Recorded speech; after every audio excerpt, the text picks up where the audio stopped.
Hello everyone and welcome back to From the Depths with Music Cargo. I'm here in the build mode. This is happening about 2 a.m. Not the voiceover, but the actual building. I was laying there, I couldn't sleep. I was really trying to, and I was just thinking about this old game I used to play called Armored Core. Now, Armored Core is a game that I played on my PS2. I don't remember exactly which one. I had like 3 different Armored Core games, so it was one of those. And I was just thinking about the battle mechs that that game used to have. And I was sitting there wondering, there's no reason you couldn't make some of those in From the Depths. And after looking around on the workshop, I found out that some people had, in fact, replicated some of the battle mechs from Armored Core. The most impressive one I saw was called White Glint. That's from, if you look that up on the Steam Workshop and the designs for From the Depths, you'll find this massive mech that's like several updates. It's outdated, but it looks absolutely beautiful. That mech is from Armored Core.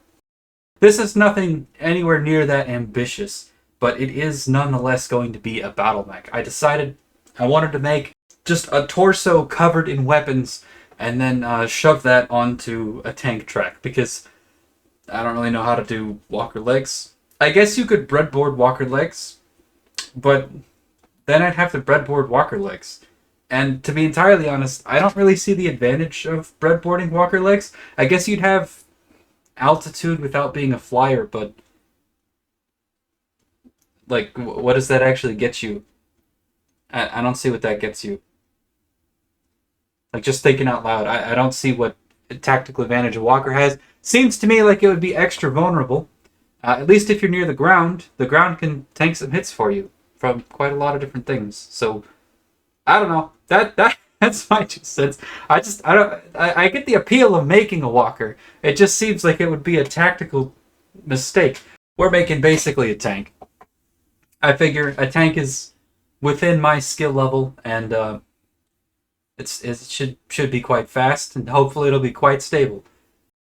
Now, why does this thing have gigantic ears and a rhino face? To be entirely honest, I have no idea. I just kind of improvised the nose, and then I thought about adding some horns onto it, but they weren't very curved. And then I realized that they looked like goofy ears, and I loved them. I fell in love with them, and I could not bring myself to get rid of the goofy ears on this thing. I did have to trim the missile launcher so that it wasn't shooting its own goofy ear off, and I decided to make use of the ears by shoving a radar decoy and a heat decoy on them. I then decided to go through with the Mimic and just add a placeholder of something to function as some eyes. And I really liked this green that I ended up coming up with, but I wanted a slightly different look. There we go. Nice and derpy, and then red to make it evil. Evil and derpy. I love it.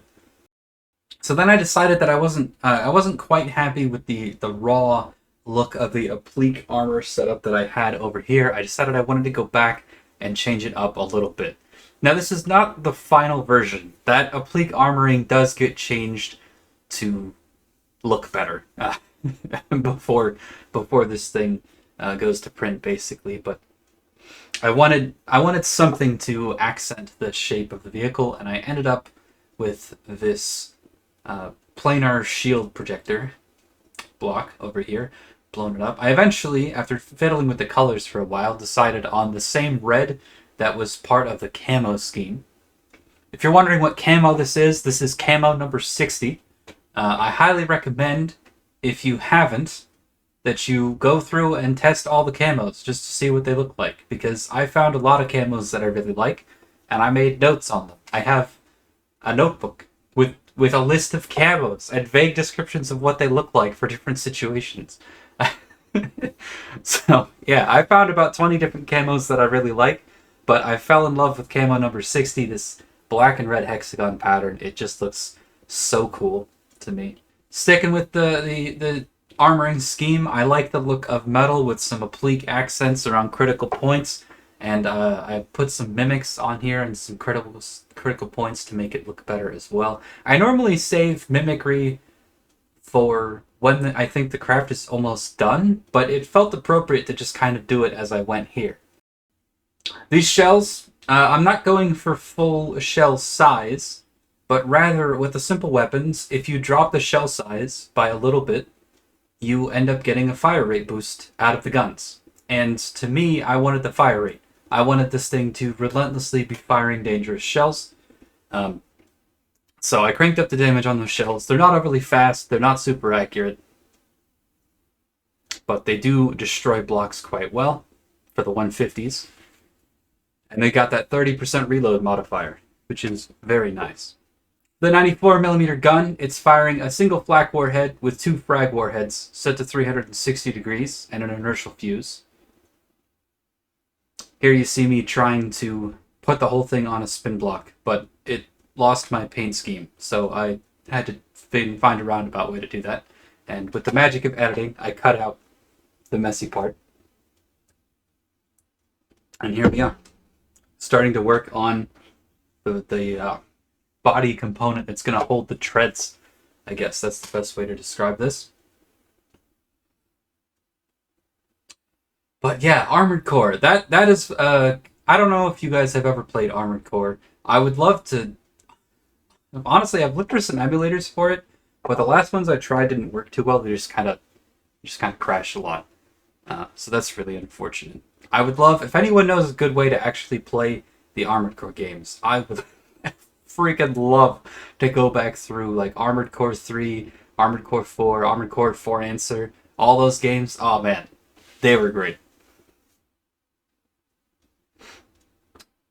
But yeah, I noticed a design choice in the Onyx Watch Mule to do with its tread placement. So I've got 2 rows of treads, 2 rows of wheels rather, 2 wheels on the top, 4 wheels on the bottom.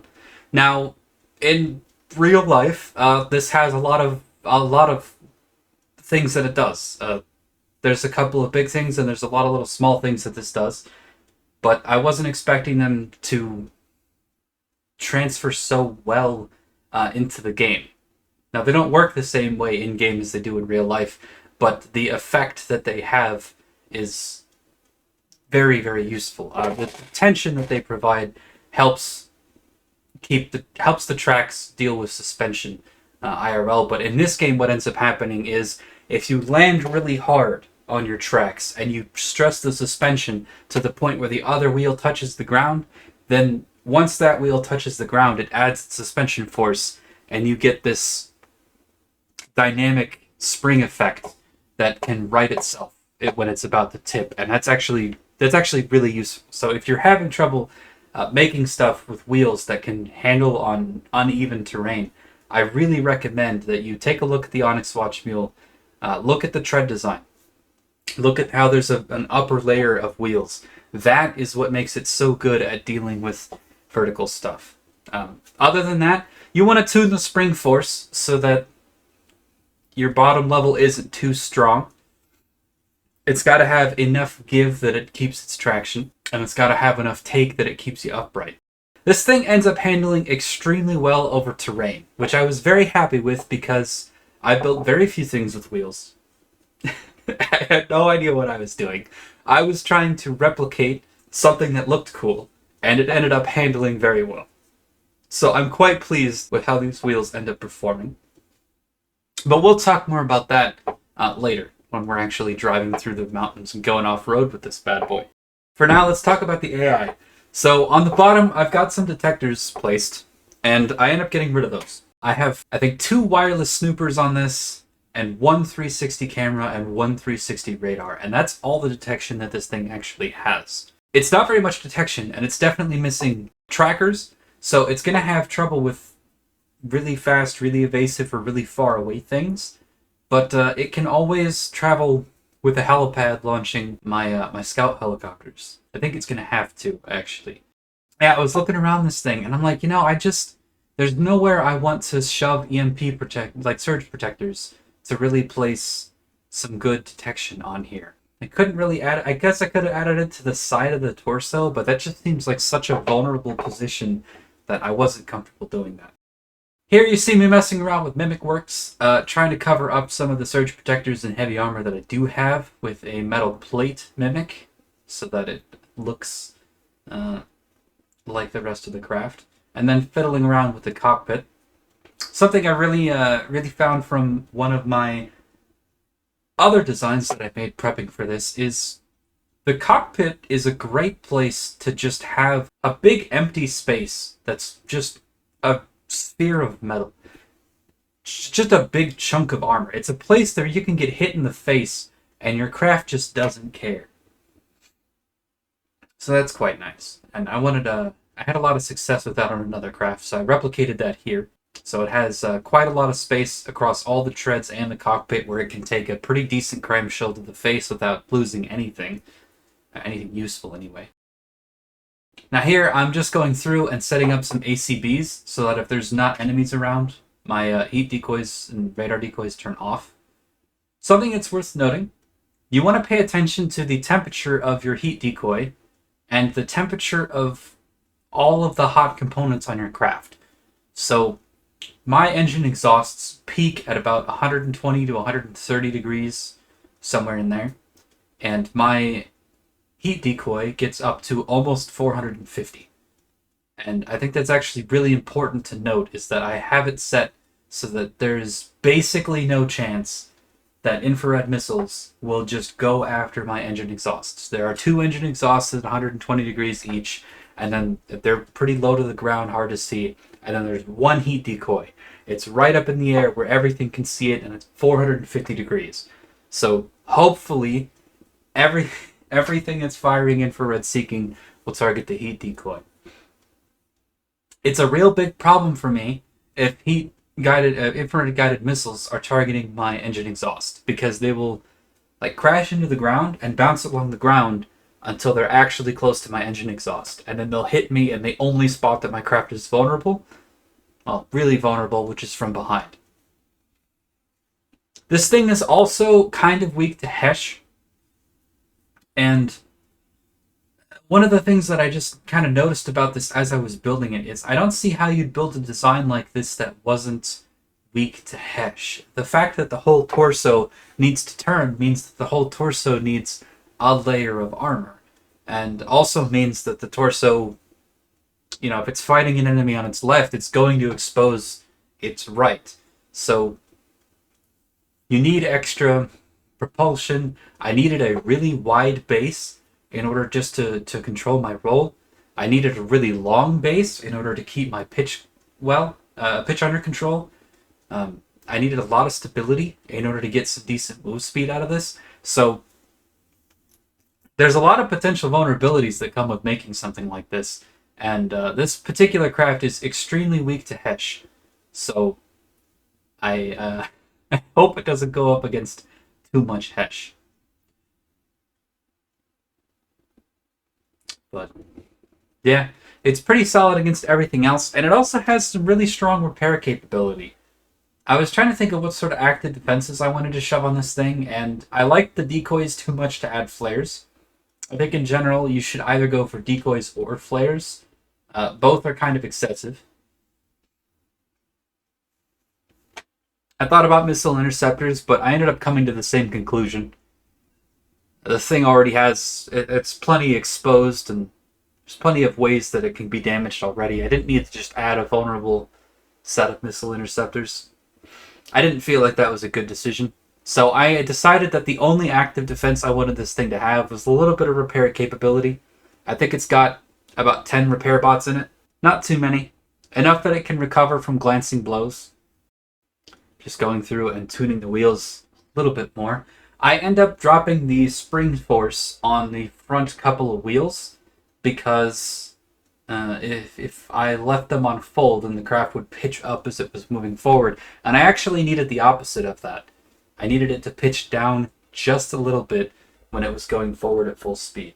I also ended up ditching these detectors on the bottom because they just weren't able to see anything. They were way too low to the ground and blocked left and right out of the vehicle. So it had to be moving straight at something, which it doesn't do because it's circling. And then there had to not be the ground in the way. So I got rid of those. And I found that the thing was actually having not too much trouble seeing and hitting its target. Now, this might be because it was at pretty close range, and it might also be because it was just fighting the mule, which is a very easy target to see. But yeah, I ended up deciding that this thing just didn't need trackers on itself, and that if I was going up against evasive opponents, I should probably have one of my helicopters that's a flying detection unit traveling with this thing. Would be a good idea. Now, I've slowed the speed down here to a little over 3 times. You could slow it down if you want to, but just look at how this thing is handling the terrain. It does not care. I mean, look at this. Look at that. It landed on a 45-degree angle and then just fixed itself, and it keeps going. It's going at 30 meters a second over this terrain. Well, 20 to 30. 20 to 35. Yeah, it does not care about the steep hills. I'm extremely happy with how that turned out. Alright, so here we are with the finished version of the Rhino. Now, it's gotta be said, this thing is incredibly derpy. I love the way it looks. I can't get over that face. Now, if I don't know which episode is going to finish first. I've got a design showcase episode that I'm working on, and I've got this build episode that I'm working on. And if you've seen the design showcase episode, I've gone with an ancient Greek naming scheme for all of my vehicles. So I've got some small support vehicles that are all, called the hoplite with some variation based on their weapon type, and I've got some other stuff. I've got a phalanx, and I've got a pikeman, and I've got some other shit that's all named after stuff like that. And I was thinking about what I could name this guy, and I just couldn't think of a good name. It's too derpy to be taken seriously, so it's going to remain the Rhino. I was thinking about changing his giant ears into a mohawk, and changing his ridiculous face into something like a helmet, but no, I like this better. This thing doesn't deserve the name of Spartan. It's not strong enough. It's not graceful enough. It's not strong enough. And it's just way too derpy, and I absolutely love this thing. Anyway, if you like this type of building episode where I just kind of sit down and time-lapse the whole thing, likes, comments, shares, subscriptions, things of that nature, all very much appreciated. I've been Zacargo. This has been a lot of fun, and hopefully we'll be back to an upload every other day as we dive into the Ashes of the Empire campaign. I'll see you soon with the next From the Depths. He knows when you are sleeping, and he knows when you're awake.